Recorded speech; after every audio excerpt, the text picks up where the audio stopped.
Does the Bible present Jesus as having been pierced with a lance first and then dies of crucifixion?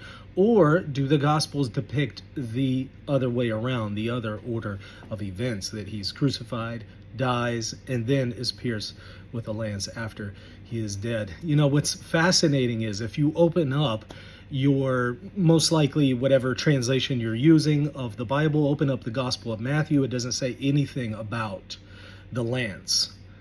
But if you go to the Gospel of John, it says that Jesus died by crucifixion and then after that was pierced, clearly indicating it happened after he died. But if you look at the earliest manuscripts to the Gospel of Matthew, they do include the story about the lance, and it's in the exact opposite order, that he's pierced while alive and then dies from the piercing. Later scribes took that out of the Gospel of Matthew in an attempt to harmonize the order of events with the Gospel of John, instead of leaving it there and allowing for a very clear, vivid internal contradiction between the Gospels.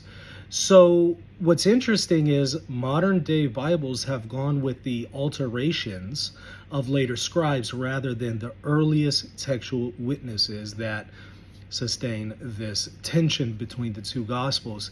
What's even more interesting here is that the Pope during the Middle Ages at an ecumenical council weighed in on the question and settled the question with his authority and determined the order of events. And he says it was the way it was done in the Gospel of John. And so here's a perfect example about how, you know, papal authority on the one hand appears to be in tension with scholars, because scholars tend to argue that the earliest reading is the more difficult reading because scribes are going to be more likely to harmonize a text rather than introduce tensions. And so here we have a case of two things. Number one, a pope using his authority to decide the correct reading among a list of textual variants, but also number two, some tension between what scholarship argues on the one hand and what the papacy has determined on the other. And it does appear that the Pope used the full force of his